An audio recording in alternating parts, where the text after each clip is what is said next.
Hello and a very warm welcome. Thanks for tuning in to News 9 Live. I'm Kabir Naqvi and you're watching this special broadcast of top stories from our studios here in the National Capital Region. And like always, we begin the day with an expansive list of stories for us to cover for you. This is your one-stop shop to understand what the news pulse of the day essentially looks like. Some domestic political stories that we're covering for you today. The Chief Minister of Chhattisgarh and the Chief Minister stories that we're covering for you today. The Chief Minister of Chhattisgarh and the Chief Minister of Madhya Pradesh likely to be sworn in today for the Bharatiya Janata Party. Prime Minister, the Home Minister and Chief Ministers of the Bharatiya Janata Party of all these several states are going to be in attendance. Of course, that gruesome and tragic Parliament attack, an anniversary on that is going to be our focus this news hour as well.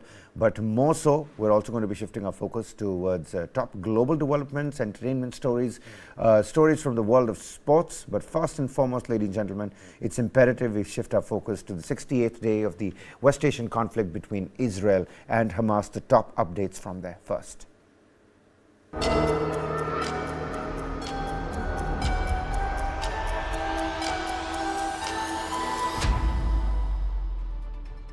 The following content may contain visuals that are disturbing, graphic, or sensitive in nature. Viewer discretion is advised. This material is intended for mature audiences and may not be suitable for all viewers. Please exercise caution while watching, and if you find such content distressing, we recommend discontinuing viewing. This disclaimer is provided to ensure awareness and to prioritize viewer well-being. Now, the war between Israel and Hamas has now entered its 68th day. Let's get you the latest updates on your screens first. The United Nations General Assembly, it voted yesterday to demand a Gaza ceasefire. Now, it's important to note here that in that particular voting, over 3/4 of the 193-member General Assembly backed the move. The list of backers includes India. This is about 153 members voting for the motion and 10 against it. Meanwhile, Joe Biden, he's come out with a major statement. He's warned Israel and Benjamin Netanyahu that Israel is losing support by its indiscriminate bombing of the enclave. He says Israel continues to pound areas in central Gaza and the enclave's south, even as the ground offensive continues. Well, it seems like Joe Biden is worried that the international community might be moving a little away. Now, Israel, meanwhile, has begun pumping seawater into Hamas tunnels. This, according to Wall Street Journal report and several other U.S. media as well. The Times of Israel has reported the same as well. Will this lead to Hamas being actually flushed out in this flooding of the Hamas tunnels? Well, we'll have to wait and find out. In terms of the death toll at the moment, ladies and gentlemen, before we move on to our expanded stories, over 18,412 people have been killed in Gaza so far. More than 50% of this are children. Now, the United Nations on Tuesday urged an immediate humanitarian ceasefire.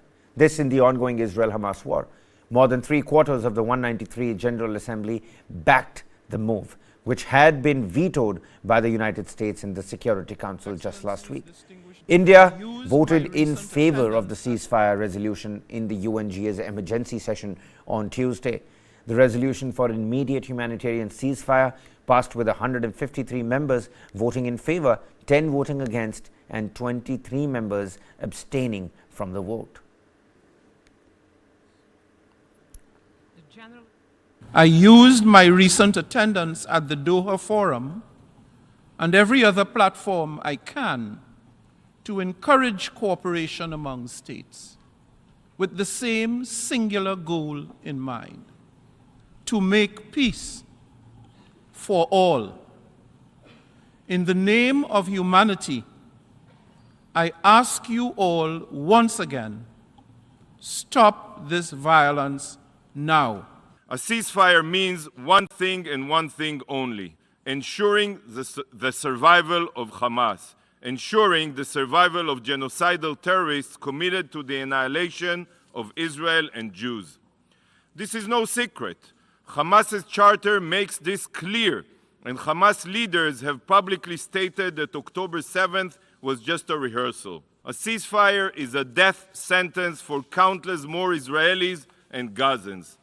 By voting in favor of this resolution, you are supporting the survival of jihadist terror and the continued suffering of people of Gaza.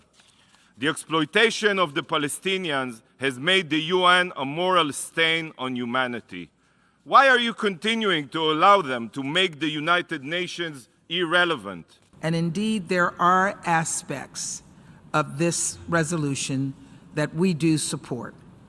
We agree that the humanitarian situation in Gaza is dire and requires urgent and sustained attention, that civilians desperately need food and water and shelter and medical care, that a devastating number of innocent people have been killed, and that civilians must be protected, consistent with international humanitarian law.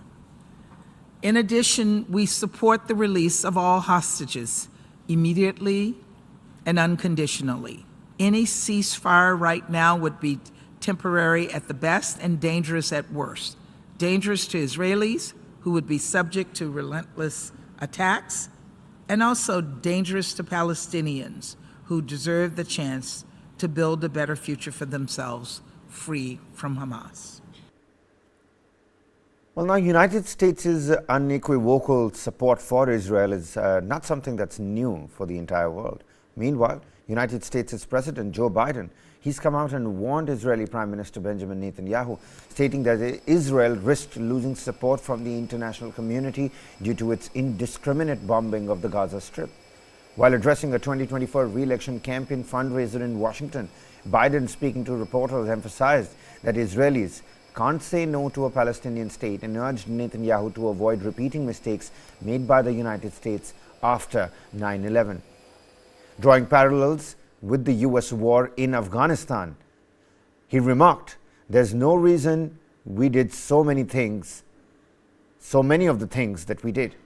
Biden characterized Netanyahu's government as the most conservative in the country's history and urged him to change this government, specifically signaling out Itamar Ben-Gvir, the far-right national security minister who opposes a future with a two-state solution. Now, these remarks that you can see on your screens as well, from the Biden administration, coincided with the increasing pressure from the other Western governments calling for a halt to the relentless Israeli attacks on the Gaza Strip. He says we have to be careful. The whole world's public opinion might shift overnight. Meanwhile, a Wall Street Journal report has said that Israel's military has initiated the pumping of seawater into the tunnel network allegedly being used by Hamas in Gaza. Citing US officials briefed on Israeli military operations, the report indicates that this flooding strategy with water from the Mediterranean Sea is part of a broader effort by Israel to destroy the tunnels once and for all. The tunnel system itself, that you can see on your screens as well, is reportedly extending for about 300 miles and is currently under assessment by the IDF for the potential use of the thick blast doors. Now, this action of flooding the tunnels, pumping out Hamas completely, has garnered criticism, with concerns raised about its environmental impact and the potential exacerbation of freshwater scarcity for Gazans. Several officials from the Biden administration have expressed apprehension, suggesting that using seawater may not be effective and could jeopardize Gaza's freshwater supply. Regarding the report, US President Joe Biden declined to directly answer a question on the matter.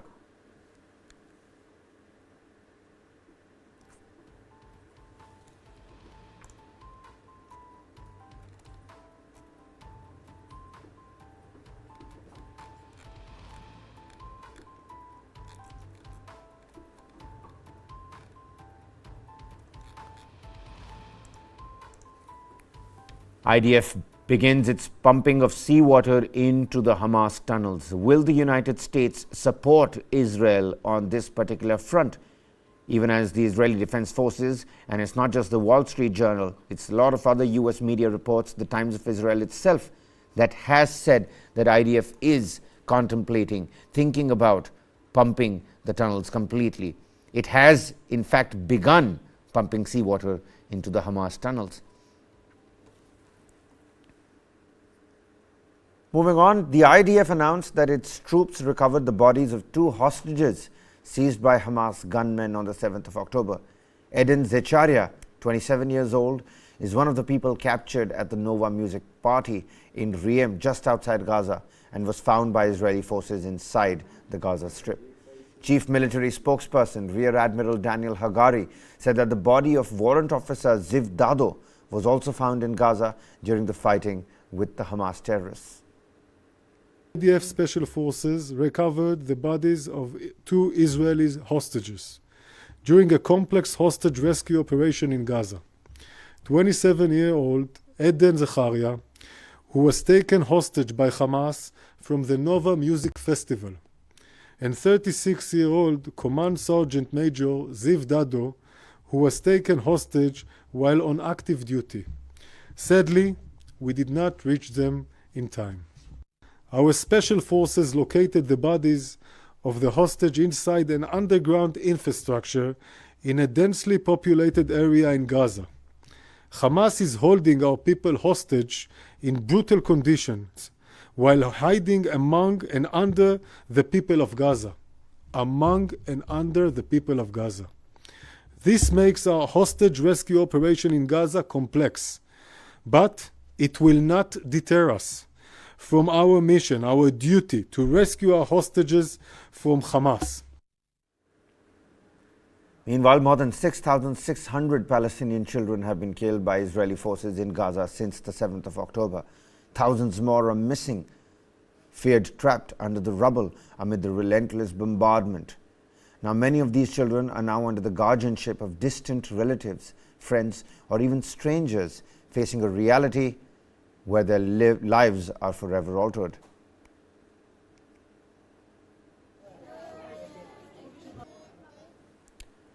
An Israeli resident, Sharon Aloni Cuneo, who survived 52 days as a hostage in Gaza Strip with the 2 little girls before she was released in an Israel-Hamas swap deal. She fears for the life of her husband, who is still captive in the bombarded Palestinian enclave.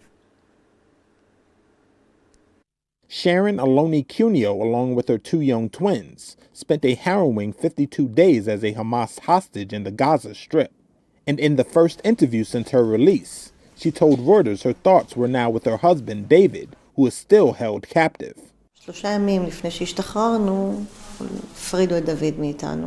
days before we were released, they separated David from us. They took him into a different hiding place. And since then, I don't know what is happening to him. The girls are torn. I'm torn. He's been my partner for 10 years. He's my other half and the love of my life. He's the father of my girls who are asking every day, "Where's Daddy? Where's Daddy?" I need to explain to them that he is still there. Aloni Cuneo was one of 240 people taken hostage on October 7th by Hamas gunmen, who burst through the border with Israel and killed 1,200 people. The militants who attacked her kibbutz set fire to our house and took her away at gunpoint after she climbed out the window.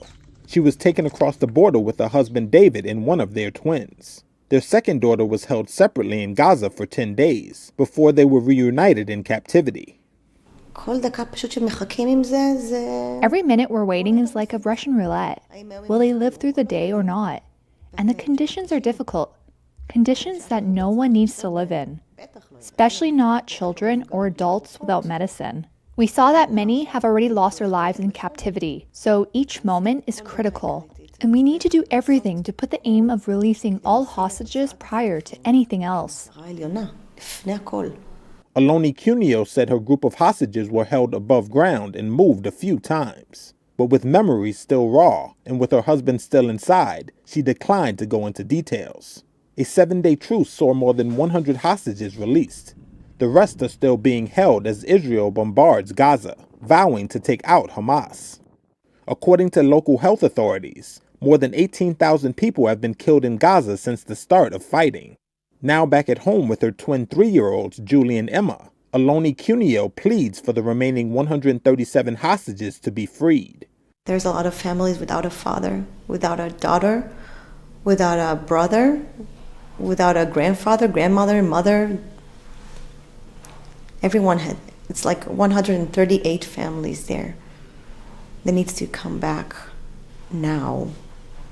You have to do everything you can to bring them back now. Meanwhile, a representative from the World Health Organization has expressed grave concerns about the healthcare situation in Gaza, stating that only 11 partially functioning hospitals remain out of the previous 36. The rapid decline in the health system from 36 functional hospitals to 11 in just 66 days is certainly alarming. The WHO representative emphasized the critical importance of preserving all healthcare facilities, pleading for their protection amid the ongoing airstrikes and ground attacks. Now, despite the Israeli military's orders for Palestinians to move to safety in Rafah, an airstrike in the southern Gaza Strip reportedly resulted in the tragic death of at least 20 people. The continuous violence exacerbates the already dire health crisis in the region.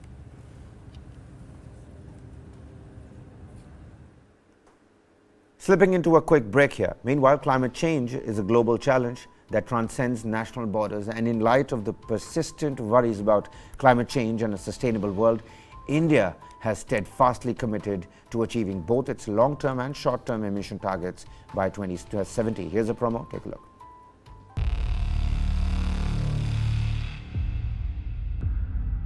वर्ष 2070 तक Bharat net zero का लक्ष्य हासिल करेगा. There is certainly a wall of capital coming into the clean tech, climate tech space, not just in India but across the world.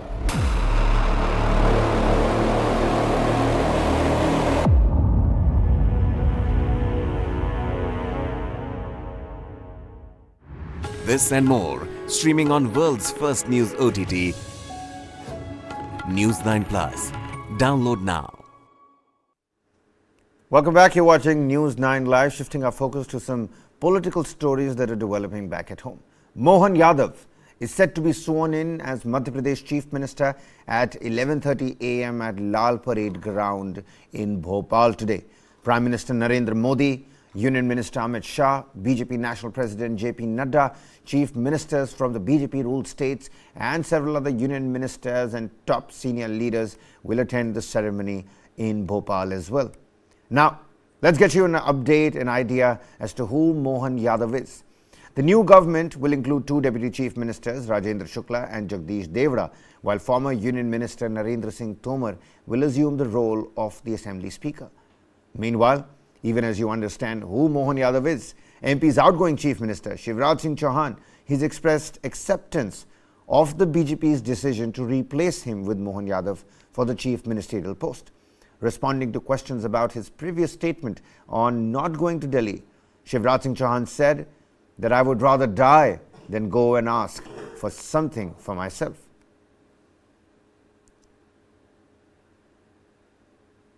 उस दिन जब आपको ध्यान होगा जो संदर्भ था वो ये था कि बाकी दिल्ली में है, आप दिल्ली जाएंगे क्या? एक बात मैं बड़ी विनम्रता के साथ कहता हूं कि अपने लिए कुछ मांगने जाने से बेहतर मैं मरना समझूंगा. वो मेरा काम नहीं है और इसलिए मैंने कहा था मैं दिल्ली नहीं जाऊंगा. Also, that's going to take place in Madhya Pradesh, Bhopal, today, 11:30 a.m. from Shivraj, a transcend and a passing of baton into the Mohan Raj. Meanwhile, in Chhattisgarh, Vishnu Deo Sai is scheduled to be sworn in as the Chief Minister of Chhattisgarh today, along with his Council of Ministers. Now, the ceremony has been confirmed by a state government official to take place in Raipur. However, the timing of the ceremony is still something that is yet to be understood and noted.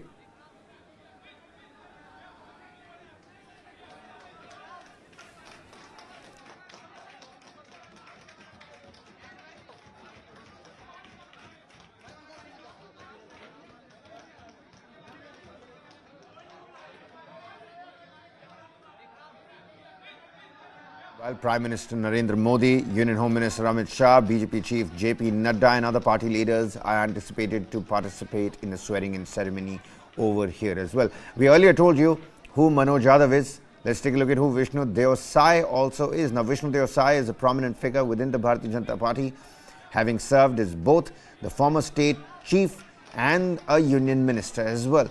His leadership extended to being the state president of the BJP in Chhattisgarh from the year 2020 to 2022.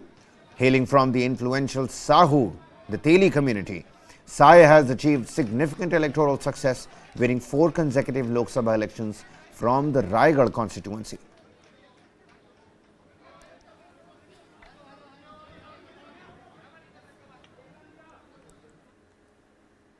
And moving on, the Delhi police has heightened security measures following a video message from Gurpatwant Singh Pannu, who threatened to shake the very foundation of the parliament on the anniversary of the 2001 terrorist attack on the parliament.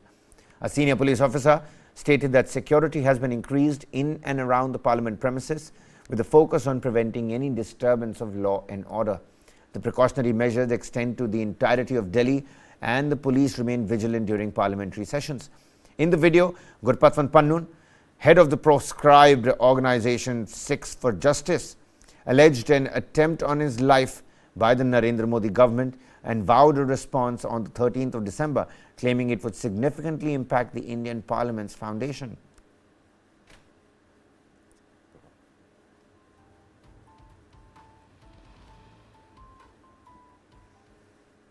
Meanwhile, FBI Director Christopher A. Wray visited Delhi Police headquarters to forge a strategic alliance against transnational cybercrimes.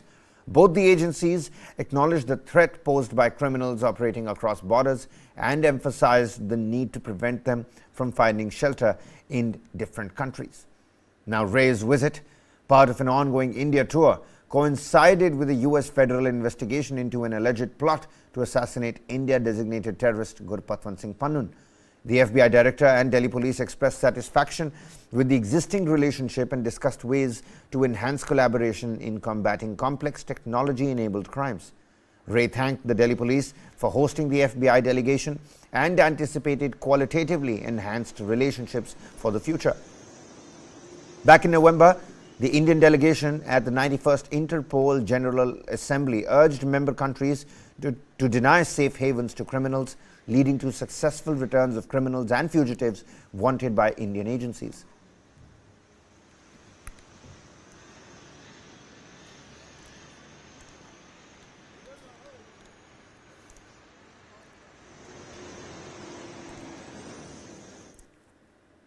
And moving on to other international developments, British Prime Minister Rishi Sunak faced the biggest parliamentary test of his premiership when lawmakers vote on his divisive plan to send asylum seekers to go live in Rwanda.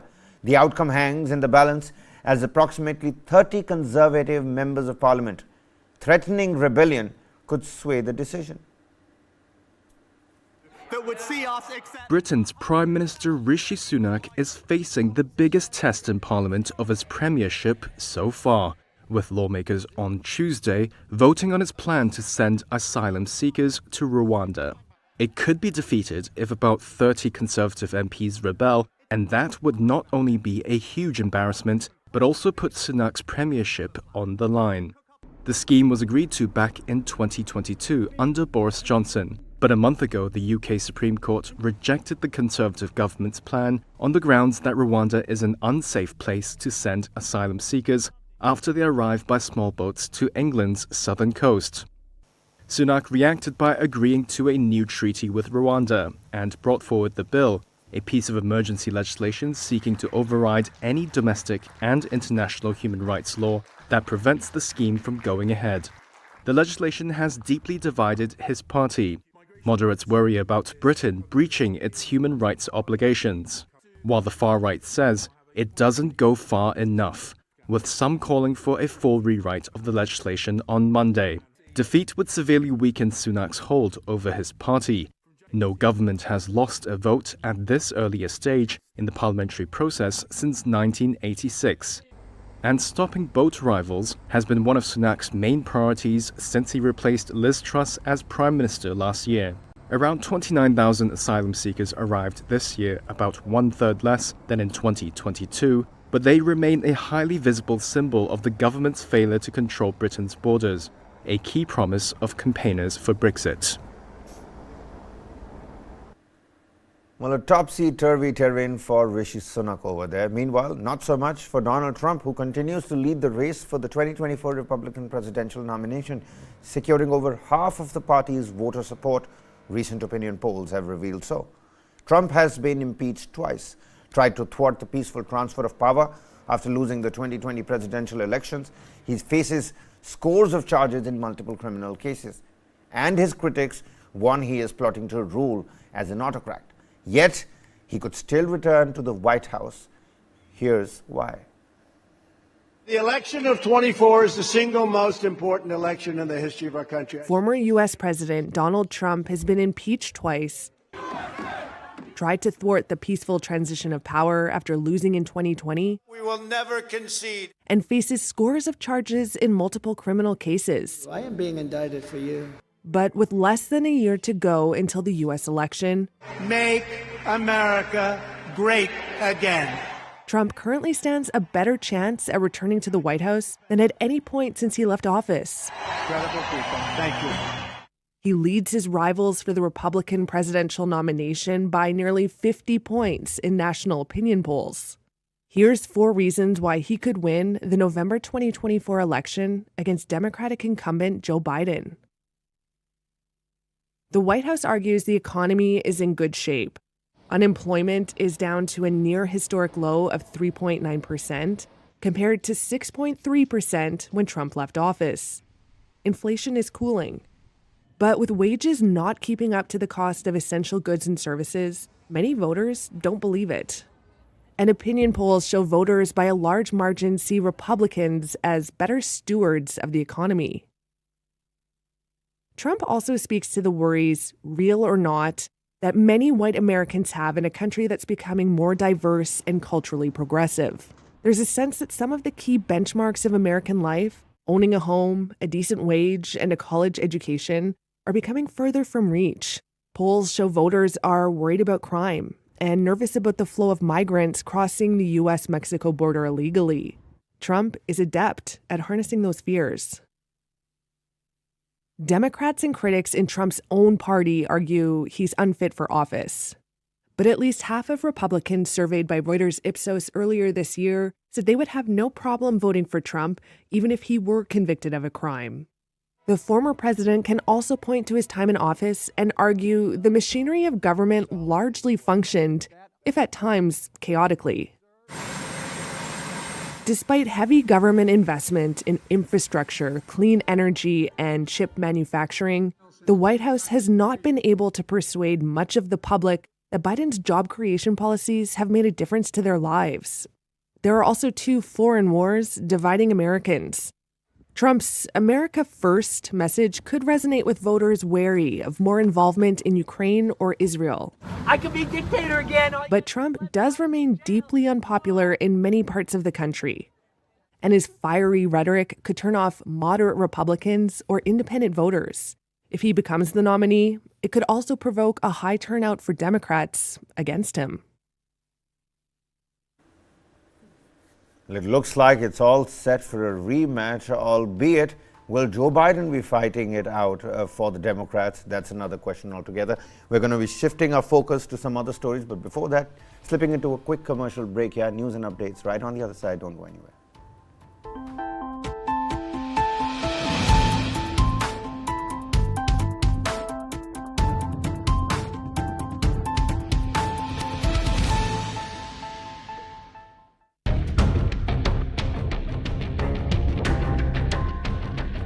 Jyotiraditya Scindia is also facing a litmus test. There have been corruption charges against all the chief ministers or towering leaders who were rich, but this is not the case with Scindia. So the point is that in modern times when the society is looking up to good leaders, Jyotiraditya Scindia could be one of them. As far as Jyotiraditya Scindia is concerned, even if the BJP loses, Jyotiraditya Scindia will be around for at least another 2 decades. He is young and he has the ability to come back.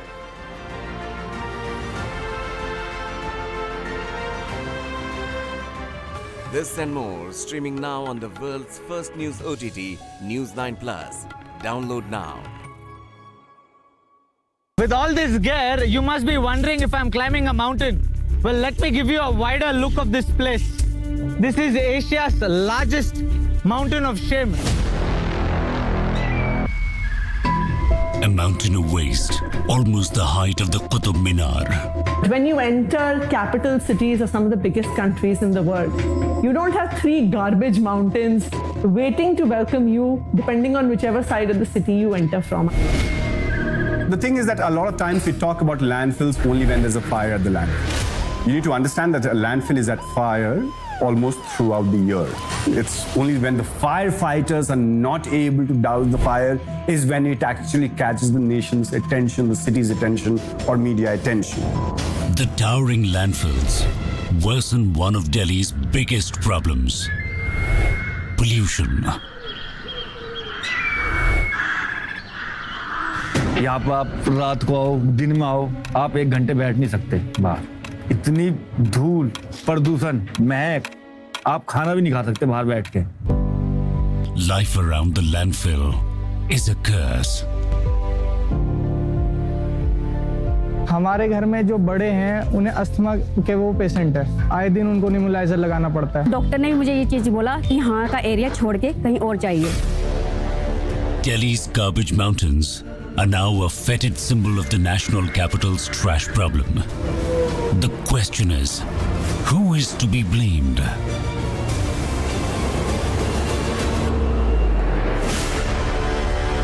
Watch Delhi's Garbage Mountains. Streaming on News 9 Plus for the Genflix.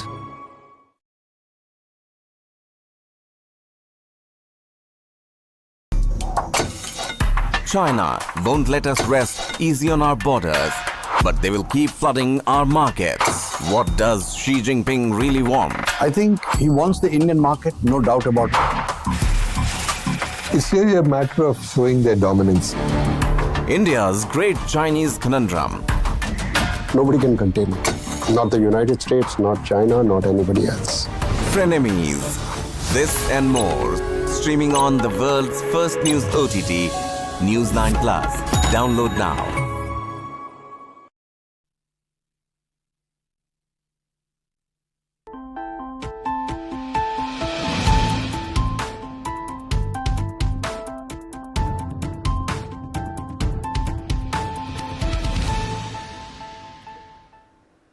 Welcome back. You're watching News 9 Live. I'm Kabir Naqvi. And take a look at this. As per reports, United States President Joe Biden is unlikely to visit India as the chief guest at the Republic Day celebrations next month. This comes months after U.S. Ambassador to India Eric Garcetti had said that PM Narendra Modi invited President Joe Biden to be the chief guest at the Republic Day celebrations. However, there was no comment on the invitation being extended by the Indian government.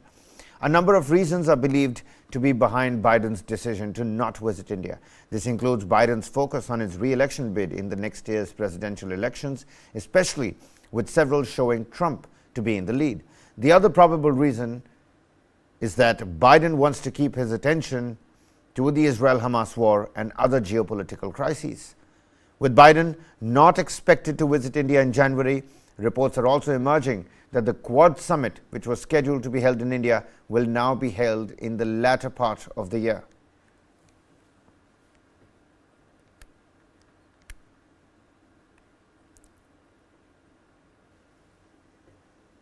Meanwhile, shifting our focus to Pakistan, where in a major relief for former Pakistan Prime Minister Nawaz Sharif, the Islamabad High Court acquitted the PMLN chief in the Al Azizia steel mills corruption case. This removes a big hurdle in Nawaz's way to contest the general election scheduled for February 2024 and seek a 4th term as Prime Minister. The appeal against Nawaz Sharif's conviction in the case filed by the National Accountability Bureau was heard by a division bench of the Islamabad High Court. Sharif's lawyer, Ajmat Parvez, said that the prosecution had presented no evidence against Sharif and the burden to prove innocence could not be put onto the accused. In 2018, Sharif had been sentenced to 7 years in prison by an anti-graft court in the Al Azizia Mills corruption case. He was allowed to go to London on medical grounds in 2019. He lived there in exile for nearly 4 years and only returned to Pakistan this year in October.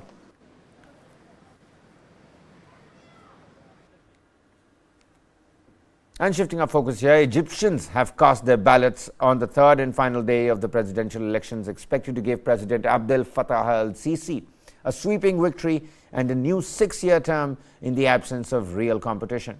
Results are expected on the 18th of December. Now, the election, which began on Sunday, is Sisi's third since taking power after the 2013 overthrow of Egypt's first popularly elected president, Mohamed Morsi. Abdel Fattah al-Sisi is expected to win by a landslide, despite Egypt being gripped by various crises, including the Israel-Hamas war in neighboring Gaza and the country's worst ever economic crisis.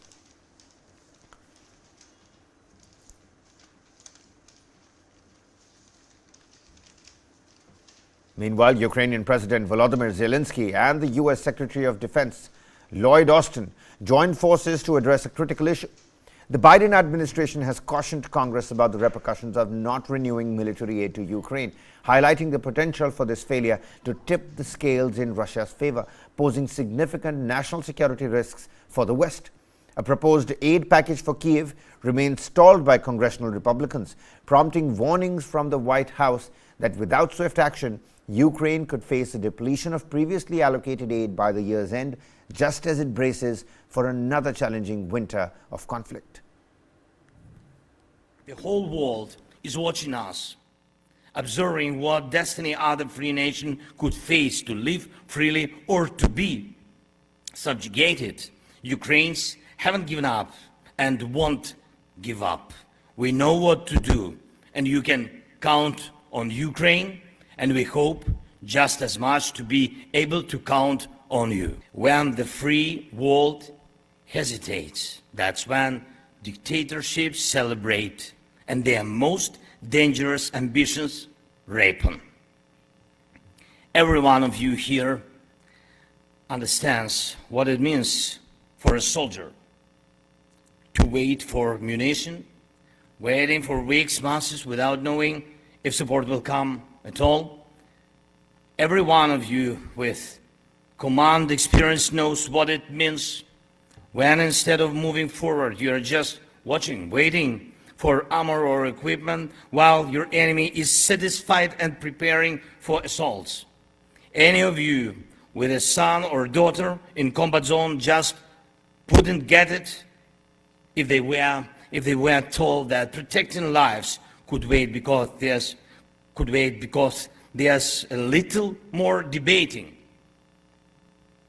Let me be frank with you, friends. If there's anyone inspired by unresolved issues on Capitol Hill, it's just Putin and his sick clique. They see the dreams come true when they see the delays or some scandals, and they see freedom to fall when the support of freedom fighters go down. And people like Putin shouldn't even hope to conquer freedom. And we can show our children, grandchildren, what real confidence is, as was shown to us when in Berlin, the great words were spoken, tear down this wall. We need no less confidence now than President Reagan had then. Putin must lose so that everyone else who sees Russia's war on Ukraine as his personal lecture at the so-called University of Aggression gets the message loud and clear: Putin must lose. Moving on, Australia has announced stricter visa regulations for international students and low-skilled workers, aiming to halve the migrant intake over the next 2 years. Visa rules for international students and the low-skilled workers will also be tightened under the particular new plan. Here's a full report for a better understanding. Australia says it's tightening visa rules for international students and low-skilled workers. The country said Monday that decision could cut its migration intake in half over the next 2 years and fix what the government called a broken migration system. Australia had boosted its migration numbers after COVID-19 to help businesses fill staffing shortages. However, the sudden surge in students and workers ratcheted up pressure on an already tight rental market, with homelessness on the rise.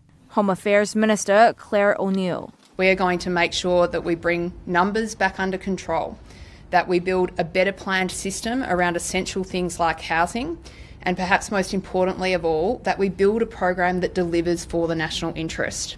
O'Neill said the surge was mainly driven by international students, a group that was kept out of the nation for almost 2 years because of the pandemic. Under the new policies, international students would need to score higher on English tests. There would also be more scrutiny if they want to prolong their stay after their studies end. The decision came after net immigration was expected to have peaked at a record 510,000 people between 2022 and 2023. Back to sustainable levels. Prime Minister Anthony Albanese over the weekend said Australia's migrant numbers needed to go back to a, quote, sustainable level. A recent survey for an Australian newspaper showed that almost 2/3 of voters said the country's migration intake was too high.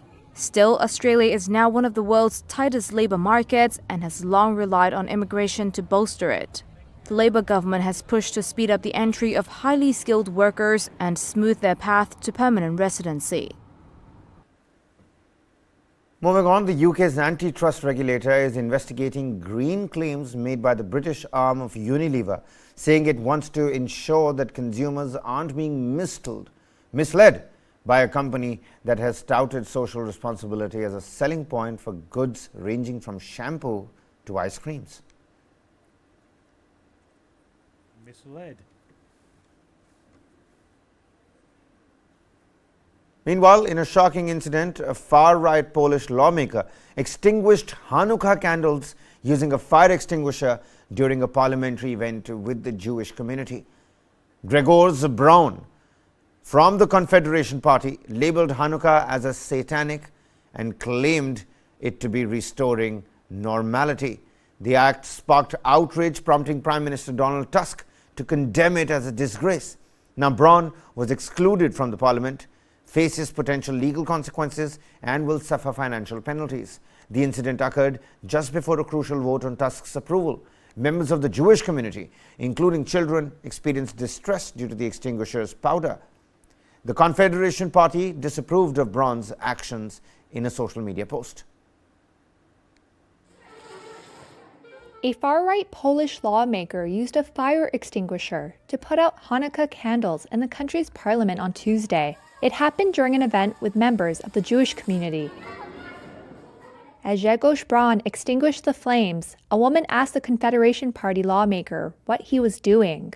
He responded, "Those who take part in acts of satanic worship should be ashamed." Afterwards, Braun took to the podium in the chamber, where he once again described Hanukkah as satanic and said he was restoring normality. Braun's actions have set off a firestorm of outrage. "This is unacceptable and it must never happen again," said newly appointed Prime Minister Donald Tusk. "This is a disgrace." The incident took place just before a key vote on whether to approve Tusk. Speaker Szymon Hołownia excluded Braun from the sitting of Parliament and said he would inform prosecutors about his actions. He later said that Braun would lose half of his salary for 3 months and all parliamentary expenses for 6 months. Members of the Jewish community, including children, had gone to Parliament at Hołownia's invitation for annual Hanukkah celebrations. Those who were present during the incident reported difficulty breathing after being covered in powder from the extinguisher. Braun's Confederation Party won 18 seats in the October 15 election, less than expected. The party said in a post on social media platform X that it condemned Braun's behavior. And moving on, Bosnian towns have topped the world air pollution charts for at least a few days in December. The country remains one of the most polluted in Europe. The capital city has declared an air quality warning, with experts blaming residential solid fuel burning and transportation for the pollution. Bosnian towns have topped the world air pollution charts for at least a few days in December. The country remains one of the most polluted in Europe. The capital city of Sarajevo has declared an air quality warning, with experts blaming residential solid fuel burning and transportation for the pollution. Despite Sarajevo authorities' pledge to make the city carbon-free by 2035, experts say a cost of living crisis has forced people to choose cheaper solid fuels for home heating and to drive older cars with higher emissions of pollutants. According to the World Bank, Bosnia has among the highest levels of fine particulate matter, or PM2.5, pollution in Europe, with the burning of solid fuel for home heating and the transport sector contribute about 50% and 20% respectively. Enis Krečanić is an environmental expert at the Bosniak-Croat Federation's Hydrometeorological Institute. When we talk about air quality in Bosnia and Herzegovina, it is nothing new and not something that has appeared only recently. This is a problem that has existed here for decades, even longer. Why is it so? It's very simple. Bosnia and Herzegovina is a rather poor country, so the way of life of people here is quite different from the life of people in Europe. Our industry was largely based on heavy industry, dirty industry, and the like. Krečanić says December is particularly bad with pollution when the temperature drops.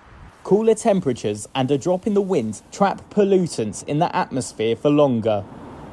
Some cities located in the centre of the country are in what is known as the Coal Valley. They have had more days of excessive pollution during the calendar year, despite the closure of some of the country's mining and heavy industry. Physicians say exposure to fine particulate matter poses serious health risks. Tufik Hadziosmanovic is a lung specialist doctor. Our respiratory system has a function that expels harmful substances, but exposure to this type of air pollution that lasts for years leads to failure of that apparatus.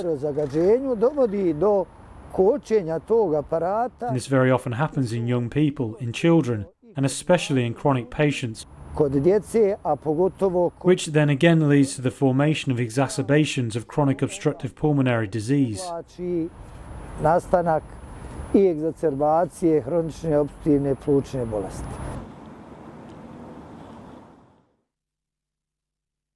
Now, during a COP28 session, a 12-year-old climate activist, Lisipria Kangujam from Manipur, took a bold stand, storming the stage with a clear message on a banner: "End fossil fuels, save our planet and our future." However, security promptly escorted her off stage. Take a look.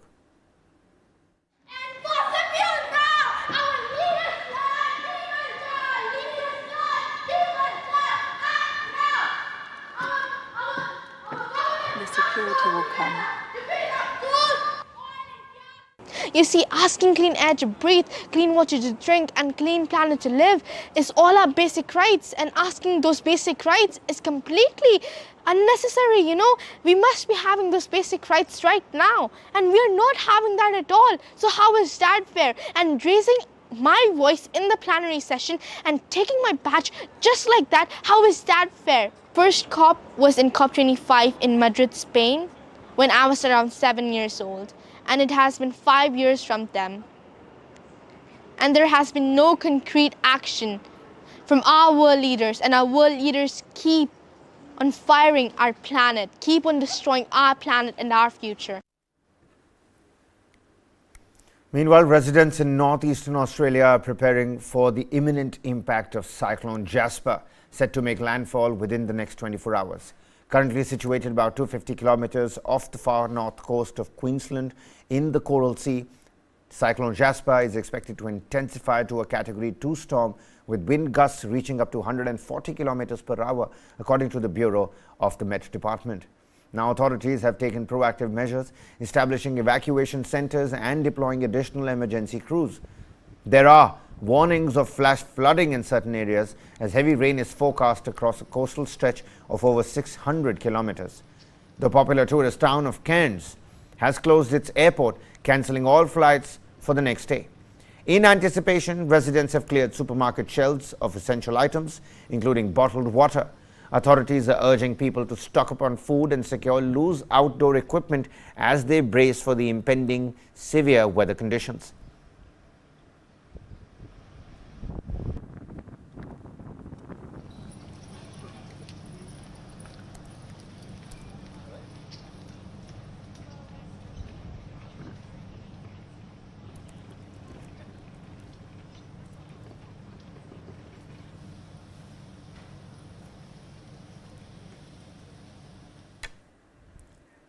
And that's all the time we have for you in this edition of Top Stories. But coming up next is a special documentary on the Maratha community's struggle for inclusion in the OBC list in Maharashtra. Take a look at that.